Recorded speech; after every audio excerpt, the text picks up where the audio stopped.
Mapagpalang araw sa inyo, Sir Seth. Tawagin niyo na lamang po ako sa pangalang Arman, Tubong Negros. Ang pakikinig ko sa iba't ibang katatakutan sa YouTube channel ang siyang naging libangan ko. Dahil dito, naengganyo akong ibahagi sa channel mo ang aking karanasan nang minsang pumunta kami na mga kaibigan ko sa isang lugar na tinatawag ng karamihang iniiwasang sitio. Matagal na panahon na ang nakalipas nang mangyari ito. Sa pagkakatanda ko ay nasa edad 18 pa lamang ako ng mga panahong yon at kasalukuyang nagbabakasyon kami ng aking mga magulang sa lugar ng aking ina sa lalawigan ng Mindanao.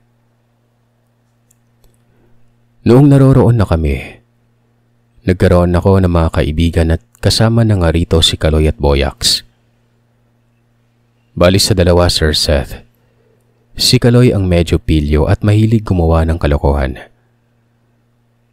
Magmula nang makilala ko ang dalawang ito, ay palagi na lamang silang nasa bahay ng lola ko kapag walang ginagawa. Doon nga, palagi na lamang silang nagkikwentuhan. Hanggang sa naging malapit ko ng kaibigan ng mga yon. Isang araw, habang nag-uusap kami ay may nabanggit na sitio itong si Kaloy. Kagad naman siyang sinaway ni Boyax at baka marinig umano siya ng lola ko. Sinabi naman ni Kaloy na hindi raw sila maririnig na lola dahil nasa likuran ng matanda at may ginagawa. Ikaw talaga, hindi ka nag-iingat. Mamaya baka marinig ka ni Lola Dolores eh. Mahambalos ka pa dyan ng walis tingting. Iiling-iling na wika ni Boyax. Tatawa-tawa naman si Kaloy sabay senyas na wag na maingay dahil naglalakad na papalapit si Lola at ang aking ina.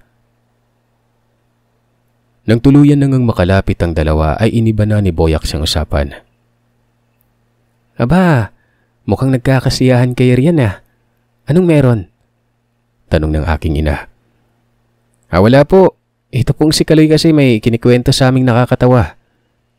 Tugon naman ni Boyax noon. Ay teka lang sandali. Ikukuha ko kayo ng merienda.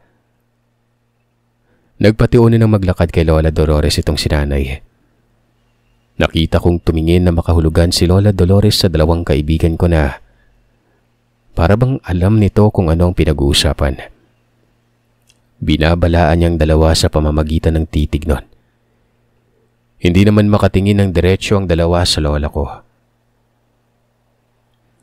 Nang makaalis na si Lola, ay humugot naman ng malalim na hininga ang dalawa. Para bang takot na takot ang mga ito. Nakangiting tinanong ko sila kung bakit gano'n ang naging reaksyon nila noon. Nanghiya pre, nakakatakot magalit yung lola mo eh. Wika ni Boyax na mahinang boses at halatang natatakot siyang marinig na lola. Bagya akong natawa sa sinabi ni Boyax. Hindi ko lubos sa kalaing sa laki ng katawan niya. Takot na takot siya kay Lola.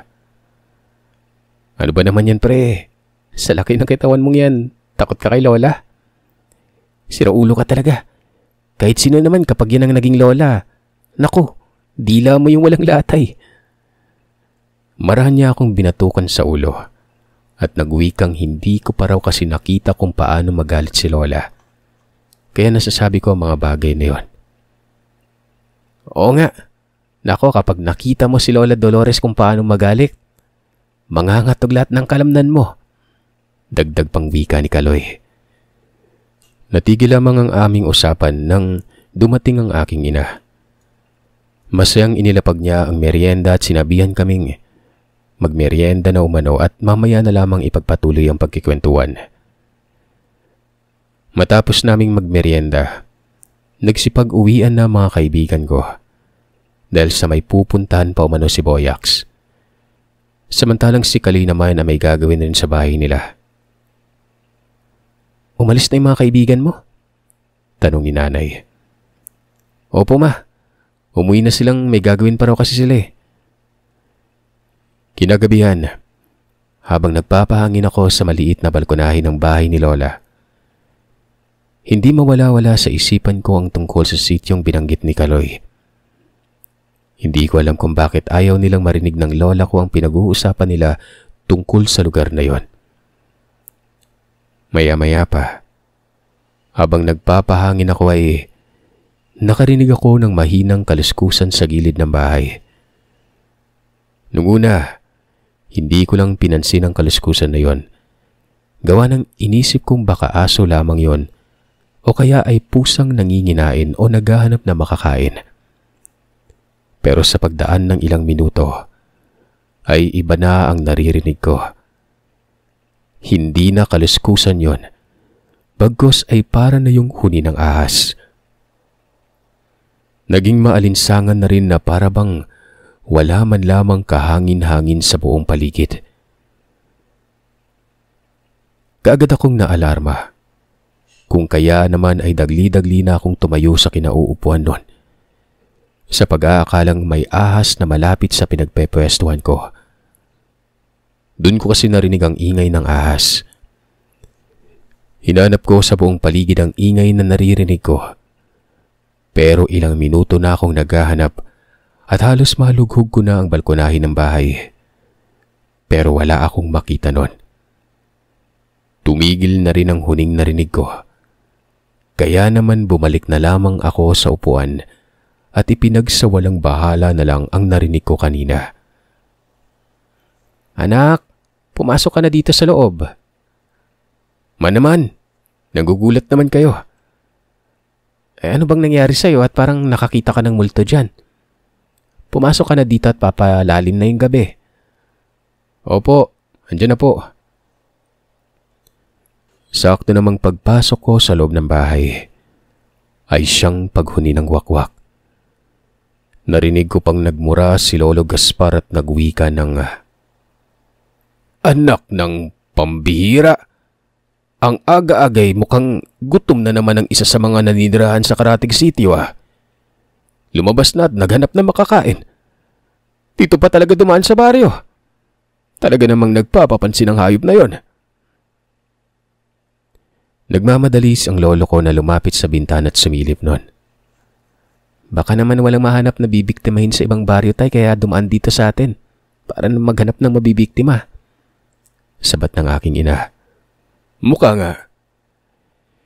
Sinaway naman ni Lola Dolores si Lolo Gaspar at sinabihang isarado ng bintana at baka mamaya ay siya pa ang mabiktima at lapain pa siya ng nilalang.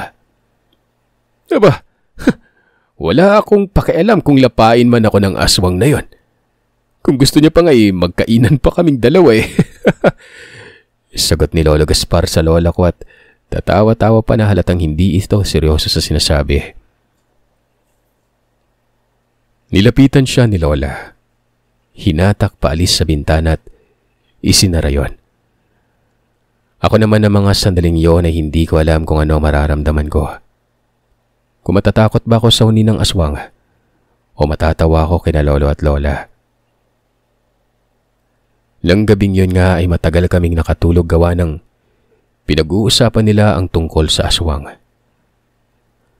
Nang nasa kalagitnaan na sila ng pag-uusap, naalala ko na naman ang tungkol sa pinag-uusapan ng mga kaibigan ko, kung kaya't sumabat na ako sa usapan nila. Nung umpisa, nagtanong-tanong na muna ako ng kung ano-ano. Nagtanong ako kung pwede ba akong mamasyal kasama ang mga kaibigan ko. 3 linggo na kasi kaming nagbabakasyon pero ni minsan na hindi pa ako nakapamasyal nun. Tumango naman si Lolo. Nagwikang ayos lamang na mamasyal para hindi umano ako maboryo habang nagbabakasyon kami. Matapos kong ang mapapayag ang lolo ko, ay si Lola Dolores na naman ang binalingan ko. At sa pagkakataong yon, ay hindi ko na napigilan ang sariling itanong sa kanya ang tungkol sa sityo na nasa Karatig lang. "Aling sityo ba ang sinasabi mo, Apo?" Sinabi ko sa kanya ang pangalan ng sityong nabanggit kanina ni Kaloy noong nagkikwentuhan kami. Nang matukoy ko yon, ay napansin kong biglang nagbago ang mukha ng lola ko kaagad na nagpalinga-linga siya na para bang may hinahanap sa paligid. Sabay sabing hinaan ko umano ang boses ko at baka may makarinig sa akin. Huwag na nating pag-usapan ang tungkol sa sityong yun, apo. Mas mabuti pang bilisan mo ng magkaperyan para makapagpahinga ka na. Bukas ay mamasyal kayo ng kaibigan mo pero itong tatandaan mo, ha? Huwag na huwag kayong pupunta sa sityong nabanggit mo. Hindi mo magugustuhan ang lugar. Nang tingnan ko naman ang mga magulang ko, nagkibit balikat na lamang sila at nagwikang papasok na raw sila sa loob ng kanilang silid. Kapag natapos na raw ako sa pagkakape ay pumasok na rin ako sa silid ko para makapagpahinga na rin nun. Huwag ka na mag-isip pa ng kung ano-ano. Sundin mo na lang yung sinabi ng lolo at lola mo. Pahabol pang wika ng aking ina. Bumuntong hininga na lamang ako at tumango. Sumunod na araw, narinig kong usap-usapan sa labas ng bahay na may nabiktima na naman umano ng halang na nilalang na gumagala kapag gabi. Anya pa ng matandang kapitbahay, kung hindi pa raw inaswang ang bahay ni Mang Danilo, ay hindi pa nito malalamang buntis pala ang anak nitong ni minsan ay wala pang ipinakilala at dinalang nobyo sa bahay nila. Nako, kung hindi pa inaswang ng taga-kabilang sityo yan, abay, malalaman na lang ni Danilo kapag malaki ng tiyan. Rinig kong sabat ng isa pang kapitbahay. Abay, dapat nga'y magpasalamat pa yung Danilo na yun sa aswang eh. Natatawa pa ng wika ng isa. Mukhang tagutom na sa karatig sityo ah. Isa-isa nang naglalabasan yung mga yun para maghanap ng pagkain. Nabalitaan nyo ba nung may nabiktima na naman ng aswang nung nakaraan sa katabing purok natin? Mukhang ang tagutom na sa kanila kaya sunod-sunod na yung mga kababalagang nangyari dito sa lugar natin ah.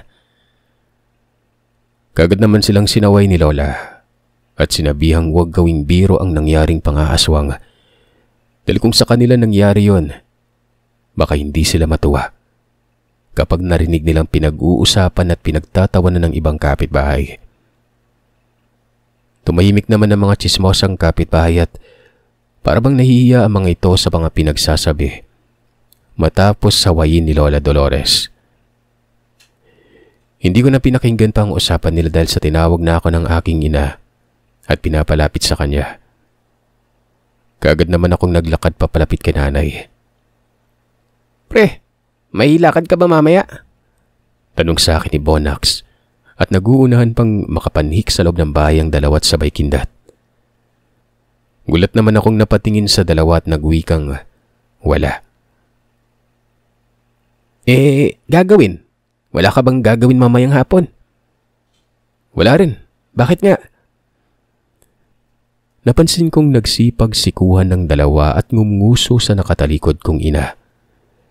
Tila ba nagtutulakan pa kung sino sa kanilang dalawa magsasabi nun. Ano? May sasabihin ba kayo sa akin? Si Kaloy na ang naglakas ng loob na sabihin sa akin na kung wala umano akong lakad at wala rin akong gagawin mamayang hapon, aayain raw nila akong sumama. May pupuntahan daw kaming lugar. Edi tamang-tama. Sige, sasamahan ko kayo. Bigla ko di kasing naalala noon na nagpaalam ako kagabi na maglibot-libot ng araw na yon. At saan naman kayo pupunta? Tanong ng aking ina. Ano ho? Diyan po kayo na Elena? Aakit lang po ng ligaw itong si Boyax.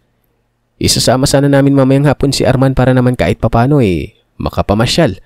At makakilala rin siya ng ibang mga kabaryo. Lalo na po yung mga kadalagahan. Nakita ko nga angal-angal pa sana si Boyax sa sinabi ni Kaloy kaya lang mabilis na itong siniko ng kaibigan namin at sinenyas ang tumahimik. Wala akong narinig na pagtutol ng aking ina sa sinabi ni Kaloy. Sa halip ay pinayuhan niya lang kaming mag-ingat sa pupuntahan at huwag masyadong magpapaabot ng gabi. Tumango naman ang dalawa at nagsabing huwag raw mag-alala ang aking ina dahil uuwi rin naman kami kaagad bago mag-alas 10 ng gabi. Siguraduhin niyo lang na makakauwi kayo na maaga ha. Dahil kung hindi nako, hindi ko na talaga papayagan pa itong anak kong sumama sa inyo. Wika ni nanay. Sunod-sunod na tumango ang dalawa at nagsabing sinisiguro mano nila makakauwi kami na maaga nun. Matapos nila akong ipagpaalam ay umalis naman kaagad sila. Oh, nasaan na mga kaibigan mo? Umuwi na po sila, Lo. Umuwi? Ang akala ko ba'y mamamasyal kayo ngayon? Sinabi ko kay Lolo na mamayang hapon pa kami aalis. Kaya lang naman pumunta dito ang mga kaibigan ko dahil sa ipinagpaalam nila ako may pupuntahan kami mamayang hapon. Pasado alas 4 ng hapon, dumating na ang mga ito. Bihis na bihis sa mga ito at nakakurbata pa. Tol, bakit hindi ka pa nakabihis? Tanong ni Boyax nang mabungaran niya ako. Akala ko mamaya ba kayo darating Teka, saglit lang at magbibihis lamang ako. Nung natapos na ako makapagbihis ay lumabas na ako ng silid. Natandaan ko namang kausap ng mga kaibigan ko si Lola Dolores at parang kinakabahan pa ang dalawa habang kinakausap si Lola.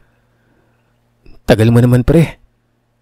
Reklamo pa ni Kaloy sa akin at inakbayan ako sa balikat. Anong matagal saglit lang kaya ako. Tara na, baka abutin pa tayo ng dilim sa daan Alis na po kami, Nay. Pasigaw ko na lamang nasabi dahil sa hinatak na ako ng mga kaibigan ko noon. Makalipas sa mahigit 1 oras na lakaran ay tinanong ko ang mga kaibigan ko kung malayo pa ba kami sa pupuntahan. Kanina pa kasi kami naglalakad pero hindi pa rin kami nakakarating sa pupuntang bahay na sinasabi nila. Sumagot naman si Kaloy at nagsabing may kalayuan pa umano ang pupuntahan namin. Sumunod na lamang umano ako sa kanila at wag nang magtanong pa. Medyo naiinis na ako sa kanilang dalawa. Dahil sa nakailang tanong na ako kung saan ba talaga kami papunta. Gawa ng sa palagay ko ay may kalakayuan na kami sa baryo. Pero hindi nila sinasabi sa akin kung saan talaga nun. Sige. Kung ayaw niyong sabihin sa akin kung saan talaga tayo pupunta, babalik na lang ako. Magdidilim na rin kasi ng mga sandaling yon. Pero hindi pa rin kami nakakarating sa paroroonan. Nakangisi namang hinarap ako ni Kaloy at nagwika ng, Ang totoo kasi niyan, Tol, wala naman talagang dalagang liligawan si Boyak sa baryo natin Ano? Saan tayo pupunta? Sa Karatig City Ha? Nakangiting tumango si Kaloy tapos ay nagkatinginan silang dalawa ni Boyax na para bang may kakaibang binabalak. Kung doon naman pala tayo pupunta, bakit hindi niya sinabi kaagad sa akin? Bakit kailangan niya pang maglihim? Kakamot-kamot sa ulong natatawa na lamang si Kaloy pero hindi niya sinagot ang tanong ko. Narinig ko namang sinabi ni Boyax na dalian na raw naming maglakad. Sumunod na nga ako sa mga kaibigan ko dahil wala naman akong kamalay-malay tungkol sa lihim ng sityong pupunta namin. Sa pagpapatuloy ng aming paglalakad ay tuluyan na nga naming narating ang sityo. Sa bungad pa lang, nakaramdam na ako ng kilabot. Naitanong ko pa sa isipan ko kung bakit tila aligagay yata ang mga taong narinirahan doon. Gayong magtatakip silim pa lamang naman. Maya-maya pa, may nasipat akong matandang lalaking naglakad pa sa lubong. Nang tingnan ko ulit ang matanda, napansin kong kakaiba siya kung makatingin sa akin. Pailalim yon kung makatitig na para bang may kasalanan akong nagawa sa kanya. Napasingap ako at agarang nag-iwas ng tingin. Bigla kasing tumahip ng malakas ang dibdib ko at pakiwari ko ay parang may hindi magandang mangyari sa amin. Sa mahinang boses, Tinanong ko ang kaibigan ko kung bakit tila kakaiba kong makatingin ang mga taong naninirahan sa sitio na yon. Pasimple ko pang inilibot ang mga mata sa buong paligid nun. Huwag ka maingay. Baka may makarinig sa'yo. Diretso lang ang lakad. Malapit na tayo sa pupuntang bahay. Huwag mo na lang pansinin yung mga bagay na para kakaiba sa'yo. Sandali lang. Ano ba talaga ang gagawin natin sa bahay na pupuntahan? Mamaya na namin ipapaliwanag. Tara, bilisan na nating maglakad, tsaka huwag kang tumingin sa mga mata ng mga tao mga kasalubong natin. Bumuntong hininga na lang ako. Hindi na nagtanong pa. Nahihiwagaan na kasi ako sa kinikilos ng dalawa at sa mga taong naninirahan sa sitio.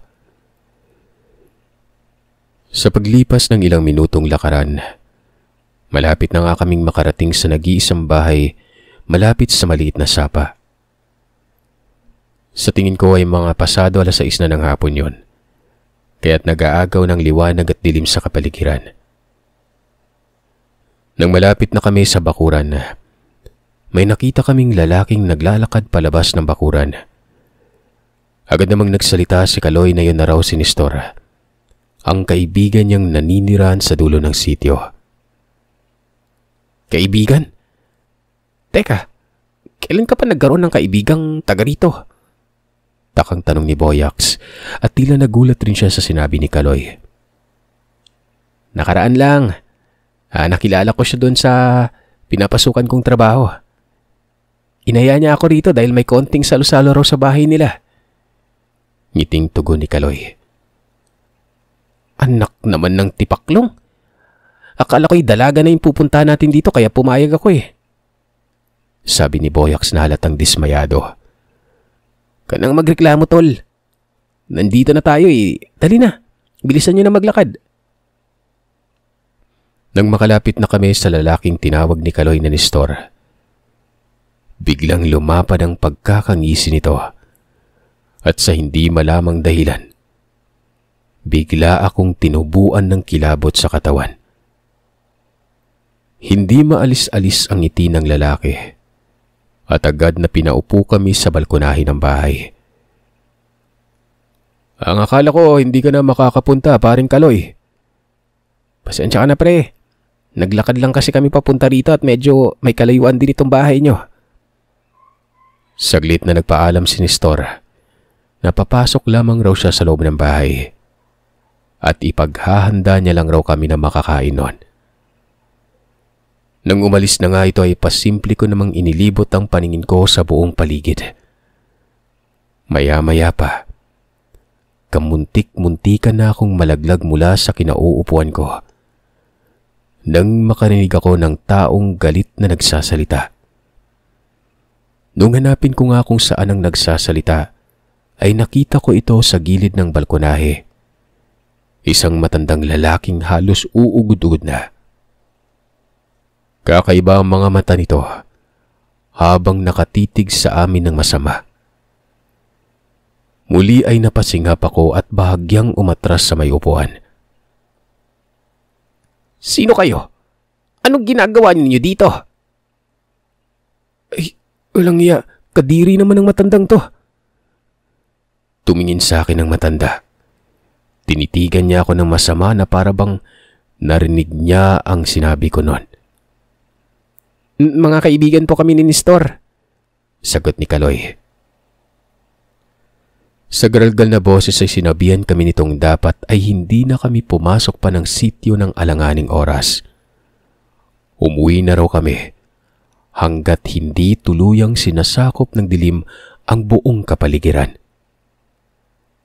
Nakakabastos naman po kung uuwi din kami kaagad gayong kararating lang namin, di ba? Sambit ni Kaloy. Wala akong pakialam. Umalis na kayo rito bago pa man may mangyaring hindi maganda sa inyo. Hindi na namin sagutin kapag hindi na kayo makakauwi ng buhay sa kung saang baryo man kayo nanggaling. Nagkatinginan kaming tatlong magkaibigan. Hindi ko alam kung ano ang gagawin. Makaraan ng ilang sandali ay lumabas na si Nestor. Kaagad itong nagmamadaling lumapit sa matanda at tinawag niya itong Lolo Andres.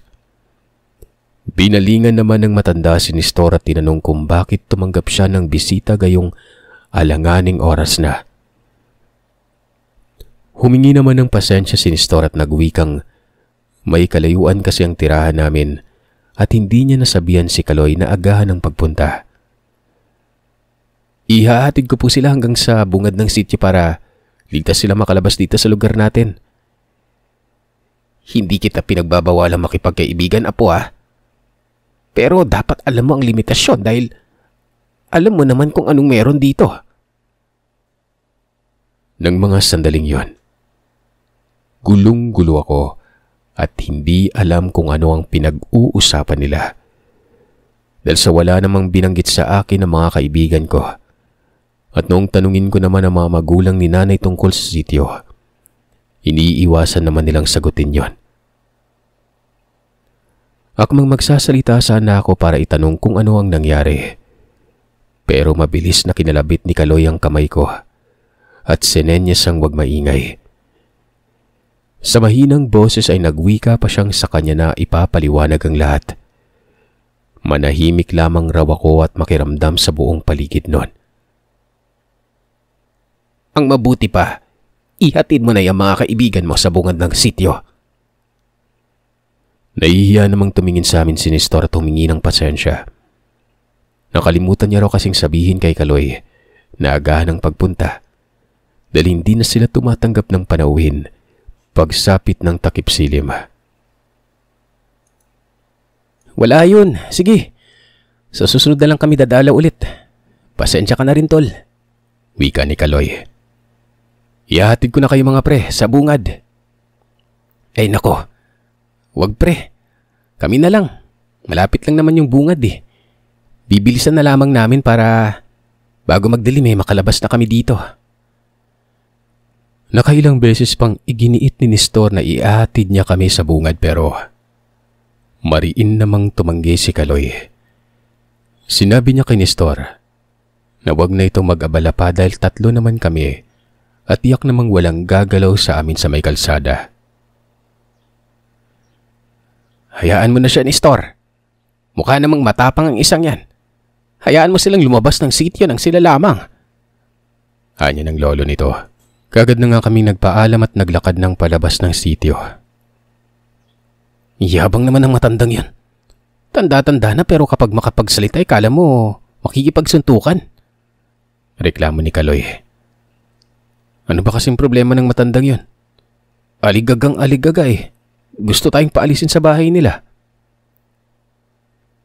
Sasagot na sana si Kaloy pero bigla kaming pinigilan ni Boyax na maglakad. Bakit ba? Singhal na tanong ni Kaloy sa kaibigan. Dahil halatang naiinis pa rin siya sa sinabi ng matanda na yon. Mga pre, tingnan niyo yung babaeng yon. Nangangatalang bibig na wika ni Boyax, sabay turo ng babaeng nasa unang bahagi ng kalsadang madadaanan namin. Sabay naman kaming napatingin ni Kaloy sa babaeng tinuro ni Boyax. Bahagya pang kumunot ang noo ko habang tinititigan ng babae kung ano ang ginagawa. Nakatayo ito sa gilid ng daan malapit sa kawayanan habang nakayuko nun. Nung unang tingin ko ay tuwid pa ang mahabang buhok at bagsak na bagsak. Pero makalipas lamang ang ilang segundo, parang may sariling buhay ng buhok nito. Gawa ng isang kurap lamang ng mga mata ko, ay magulon na at nagsisipagtaasan ang mahaba nitong buhok nun. Narinig ko rin mula sa dalaga ang mahihinang pagsinghap na kung papakinggan mong maigi, para bang aakalain mong may hika ito at kinakapos ng hininga. Pero kapag papakiramdaman mong maigi ay nakakakilabot ang ginagawa nitong pagsinghap nun. Tol, umalis na tayo. Hindi ata tao yung babaeng yan. Sabi ni Boyax na siyang naging dahilan ng bigla ang paglingon sa amin ng babaeng yon. Gayon na lamang ang gulat naming magkaibigan nang lantarang naming makita ang babae. Namumula ang mga mata't walang humpay ang pagtulo ng laway. Sobrang nakakapangilabot ang itsura ng babae at hindi ko kayang ipaliwanag kung gaanong nakakapanghilakbot ang itsura niya.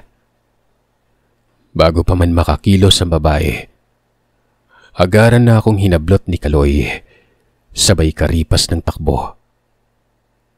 Gulat at takot ang nararamdaman ko habang tumatakbo lamang ng diretsyo. Hindi naman kasi kami pwedeng bumalik gawa ng medyo malayo-layo na kami sa bahay ni Nestor. Kanya-kanya na nga kaming magkaibigang kumaripas ng takbo nun.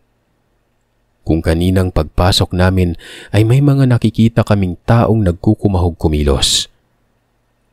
Nang mga oras na yon, ni isa ay wala kaming nakita, maliban lamang sa babaeng tinawag ng mga kaibigan kong aswang. "Tumakbo na kayo! Huwag niyo nang lingunin yung aswang na yan!" Sigaw ni Kalay sa amin. Nauna na kasi ito. Mas itinodo ko pa ang takbo at wala na akong pakialam kung may magkanda sugat-sugat man ang paa ko dahil sa mayat mayang pagtama sa matutulis na bato. Nang mga sandaling yon, halos himatayin na ako dahil sa lakas ng pagkabog ng dibdib ko. Takot na takot ako nang malamang puro aswang pala ang naninirahan sa sityong pinasukan namin. Maya-maya pa, nagulat naman ako nang biglang sumulpot sa harapan namin si Nestor. Hinatak niya ako palihis ng dahan at tinawag niya rin si Kaloy at Boyax. Narinig ko pang sinabihan niya ang dalawang sumunod lamang ang mga ito sa kanya. Maya-maya, naramdaman kong 3 beses niya akong tinapik sa balikat. Tinanong ko naman siya kung bakit niya ako tinapik at bakit kami lumihis ng daanan nun. Ayon naman sa kanya, tiyak siyang haharangin umano kami ng mga nilalang kapag doon kami tumakbo. Sa pagpapatuloy ng pagtakbo namin, rinig na rinig pa rin namin ang kakaibang huni ng ibon at ang malalakas na pagaspas ng mga pakpak sa ere na para bang hinahanap kami. "Bilisan nyo! Sundan nyo lang ako at huwag kayong humiwalay sa akin kahit anong mangyari!" Sigaw sa amin ni Nestor. Yun nga ang ginawa namin. Mabuti na lamang at sumilay na ang buwan sa kalangitan noong tuluyan ng nilamon ng kadiliman ang buong paligid. Hindi kami nangangapa. Hindi ko na rin alintana pang hapdi at sakit na nararamdaman ko sa paa ko. Basta't ang importante sa akin ng mga sandaling yon ay makatakas kami sa mga aswang na humahabol sa amin at makalabas sa sityo na yon ng ligtas. Sa palagay ko kasi ay hindi lamang iisang humahabol at naghahanap sa amin nun. Gawa ng parang nagsasagutan na ang kakilakilabot na mga huni ng ibong. Hindi ko matukoy kung anong klase. Makalipas ang ilang sandali, ligtas kaming nakalabas ng sityo. Humingi ng pasensya si Nestor sa amin bago niya kami sinabihang magpatuloy na sa paglalakad at bilisan na raw namin. Magpapasalamat sana ako sa kanya pero nang tingnan ko siya, mabilis na siyang naglakad papasok ng sityong yon. "Anak ka ng toko, Kaloy! Muntik na tayong mapahamak sa ginawa mo ah!" Nalaman ko kasi na mula sa kanyang na sinadya niya pala talagang alanganing oras na kaming pumasok sa sityo. Sa kadahilanang gusto niya umanong malaman kung bakit tinawag ng karamihang iniiwasang sityo ang lugar na pinasukan namin. May mga haka-haka namang marami ang mga naninirang aswang sa lugar na yon. Pero hindi siya naniniwala gawa ng hindi naman nakita ng mismong mga mata niya. At ngayon ngang kitang-kita at naranasan niyang habulin kami ng mga yon. Doon na siya tuluyang naniwala. Malulutong na pinagmumura naman ni Boyax si Kaloy dahil kung wala umano si Nestor, baka nahuli na kami.